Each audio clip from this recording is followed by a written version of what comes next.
Welcome back to On the Mind. I'm Austin. I'm Bryce. And I'm Duncan. Today we're going to be talking about Trump and his tweets' effects on the U.S. stock market. So, Duncan, today we're talking about General Motors in particular, but we can branch out to other companies. Tell me what's going on today. So, as far as what's happened today, we actually had kind of a dual story on this. On the one hand, Ford actually announced that they were not going to be building the proposed plant in Mexico where they were going to be building certain vehicles. And instead, now the price tag for that particular plant was going to be $1.6 billion. Instead, what they're going to do is invest $700 million in an existing plant in Michigan. So that was sort of the first part of this story. Now, the other part of this, and of course Donald Trump has ridden Ford very hard for moving production of its Focus line down to Mexico. The other part of this is a tweet that he made regarding General Motors Corporation, specifically their subsidiary Chevy, and more specifically the Chevy Cruze model, which is slated for production in Mexico beginning, I believe, later this year is when they plan to move most of that production down there. Now, currently, most of it's being made in one town in Ohio, correct? Correct. But there is hatchback models being made in Mexico that are primarily for the foreign market. Correct. Now, that's actually a very interesting point, because not to say that those never get imported back into the United States, because they certainly do, but the entire crux of Donald Trump's tweet was that Chevy was selling its Cruze, and he did specifically mention the Cruze, and not Lion Ted for once. The entire crux of his tweet was that Chevy was selling the Cruze model back across the border into the United States market, tax-free. So it was a misrepresentation of the numbers. At least a misrepresentation of the majority trend. Okay.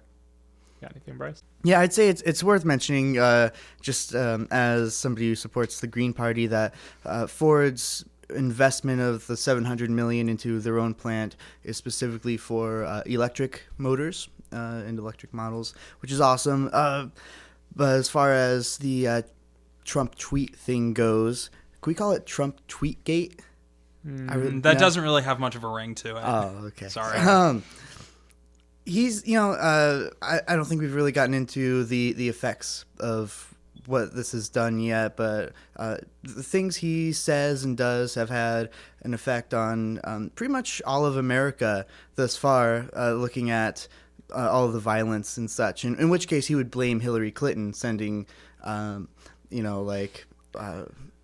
the word I'm looking for? Not inciting. Yeah, paying off people to incite violence. Whereas in this, he's just kind of outright denying that it's happening. All right, I'm going to hook you right here and reel you back in. Okay. I did go a little too far. I apologize. No, it's all right. Everyone's like, "Oh, what are they talking about?" I have no idea. They skipped a step. We're going to talk about his careless behavior on Twitter. It's a little unprecedented. Hashtag if you follow Donald. He keeps saying reckless things on Twitter about companies, and it's had negative impacts on their stocks. Kind of curious of an upcoming president to want to harm United States business. He's having sort of what's the word I'm looking for, Duncan? Keeping all business in America. He's engaged in a very protectionist set of policies. That's exactly right. And there's just a couple things I'd like to mention about this, if I might. For one thing, not only is he actually damaging the stock prices of these corporations, but he's actually not really forcing, but certainly coercing these companies to do things that are far from in their own best interests and not in the best interests of the consumer market in terms of the price of the goods to the end user. Carrier, for example, was projected to save something on the order of $62 million per year by moving their operations down to Mexico, and instead took a $7 million over 6-year tax break from the state of Indiana. Comparative advantage obviously favors the decision to move to Mexico.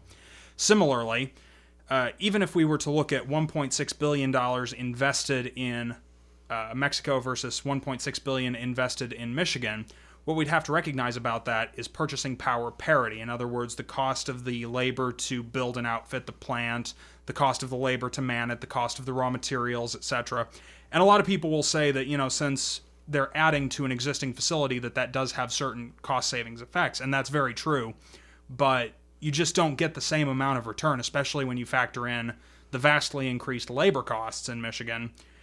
you don't get the same effect of spending $700 million in that facility as you would spending $1.6 billion south of the border. That's true. A lot of protectionists. That's kind of how Trump got elected. Very much so. Yes, especially in the Rust Belt where he switched so many states. People keep seeing these manufacturing jobs go overseas. It's because they're not economically competitive in the United States anymore. So instead of offering an alternative industry or innovating, as America is so good at, he's saying we're going to bring these jobs back. So he has to play tough, and I guess that's why he has to go on Twitter before he's even president. I just have to think, what if the shoe was on the other foot and, say, a Democrat such as Hillary was doing this? I can't imagine the outrage, honestly. Those are all great points. I don't really have a whole lot to add. That's all right. He's brash, not very presidential, and it just bothers me that a single less than 140 character message can drop GM's stock by 250 billion. No, million. I'm sorry. Quarter billion. Now, one thing that is interesting to note, and a lot of people have been bringing up this point to Trump's defense, is that while he is the first president in recent history to have targeted not industries but specific companies by name, to have singled them out and to have in a way targeted them, he is not the only president who has ever done that. Both John F. Kennedy and Lyndon B. Johnson did under extraordinary circumstances, particularly Kennedy with regards to certain steel manufacturers who did not agree to price controls. Admittedly, the federal government had no authority to place those controls on, so it was a voluntary matter. Most of the steel industry decided to go along with it. Certain firms didn't, and he called those firms out by name. But what we have to recognize is that even in those situations, those presidents attracted quite a lot of criticism for those things because what they were doing was seen as going beyond the office of the president. And even those were in very, very extenuating circumstances where, to some degree, it probably was at least beneficial that they did those things, even if it was perhaps overstepping the bounds of their office. Trump, on the other hand, is not doing so under extenuating circumstances. Rather, what he is doing is approaching this as the standard way that he relates to business in the United States before he is even the president. And we can only assume that that's going to be continued in his presidential policy after January 20th. And I have to wonder, with the Obama administration expanding executive authority with all of their executive actions, it just seems that the executive office has become kind of a fabled power almost compared to what the founding fathers had intended. Absolutely. The idea of a check and a balance on the executive just does not exist in practicality anymore. Not anymore. And to see Donald Trump go in there while we have such powers such as the drones that Obama also expanded and the surveillance powers even against our own citizens that he also expanded, whether voluntarily or not, he signed off on it. So seeing Trump get a hold of all of this and seeing him blatantly target businesses, it should scare you, at least on an economic level. Especially if you happen to work for an American manufacturing firm, because yes, there's something nice about hearing that, President Trump, or rather candidate Trump when he was running, understands your plight. He understands that, globalization has left certain demographics behind and that productivity increases have eliminated many jobs. He understands it. He wants to do something about it. It's all well and good to hear that. But at this point, the actual largest threat to the American economy and the largest threat of net job loss comes not from the policies that Trump is acting against, but in fact the policies that he plans to enact. I think America was taking some steps forward, and now with these companies coming back, they're going to leave again eventually. Like Ford will eventually open a plant in Mexico. I'm sure if especially if this plant that they're reinvesting into doesn't produce the profits that it was hoping, or whatever.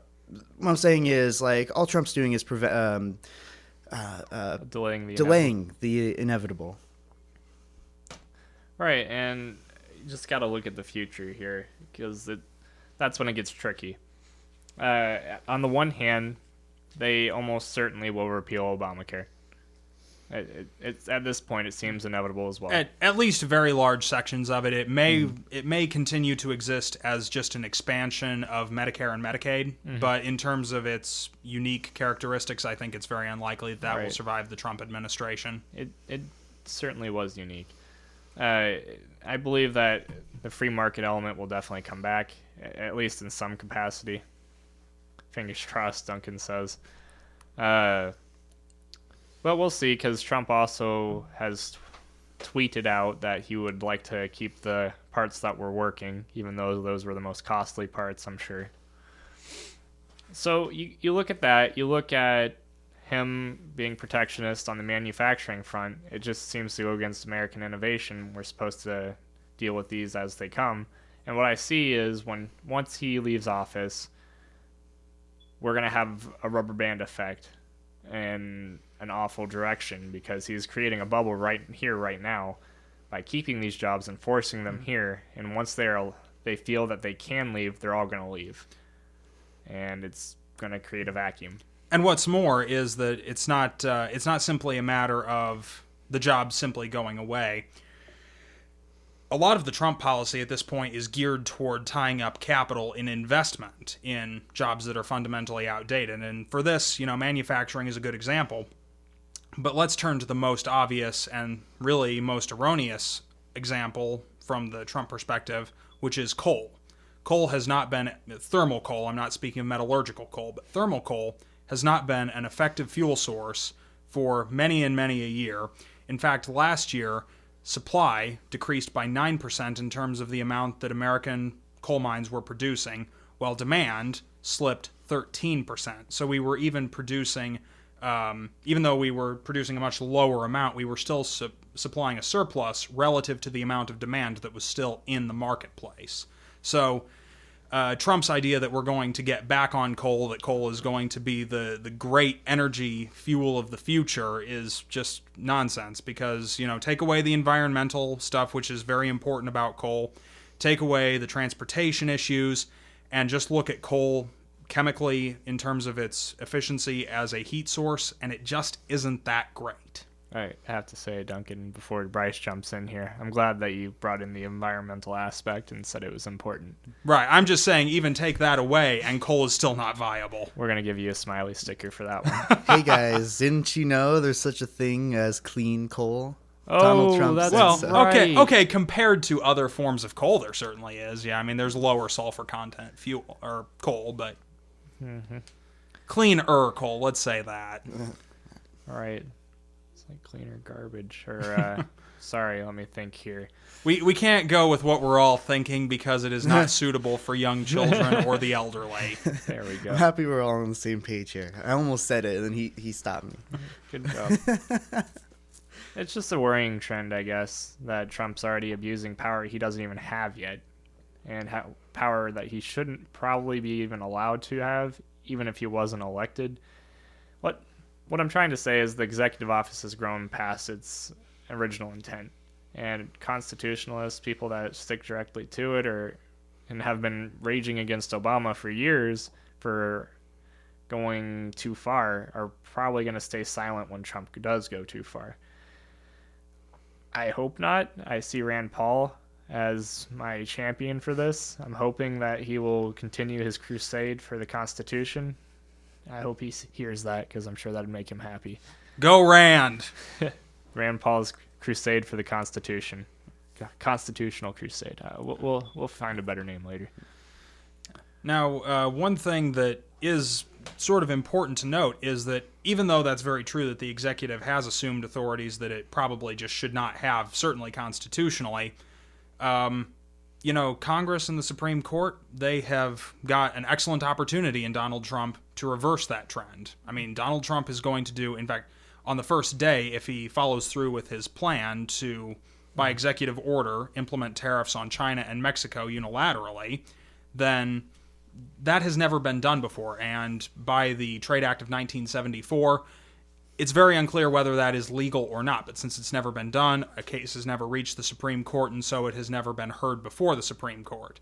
The Supreme Court and Congress both have an opportunity in Donald Trump to reassert themselves as the checks and the balance inside our government. I personally hope that they do it. I find it difficult for me to believe that the Supreme Court is capable of doing much right now. If they had all members, I'd say with more certainty that would happen. However, the deadlock that's in there right now with huge issues like this, I don't know. Well, let's keep in mind that it takes a very long time for a case to reach the court, so the odds are that by the time it does, it will at least probably be a 9-member body. Now, whether it's a 9-member body stacked with people that are very pro-Trump's policies, that's another question. Yep. Which may be the unfortunate truth. Yeah. Go listen to our episode about the politicization of the Supreme Court if you want to learn more. It's a good one. Link it below. We will. All right. Well, not a whole lot more. We can continue speculating. It's just we'd have to see. At the end of the day, I wish our president-elect, holy crap. There we go. President-elect would act more presidential and stop recklessly harming our economy. Personally, I just hope that he begins to understand that when he tweets, the world listens. That people buy and sell stocks based on the things he says, and that he needs to rein that in unless he wants to just recklessly destroy elements of the stock market. Are these our closing statements? Yes, but quick rejoinder to that. That's an egomaniac's dream, Duncan. Anyway, go ahead, Bryce.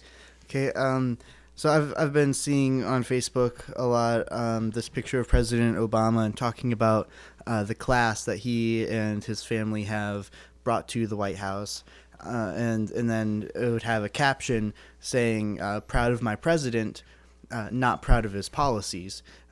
Obviously a Republican post, but it reminded me a lot of why a lot of people wouldn't say in polls and such that they were voting for Donald Trump, and that's because they were ashamed of his actions. And so just sort of the opposite of that, not proud of my president, not proud of his behavior, would be the Trump picture caption for that. Please note that, and this is evident in everything that we just discussed, a president's behavior can potentially have as much impact on an economy as his policies. All right, that'll about wrap it up for us here. That's on the mind this week. Tune in next time.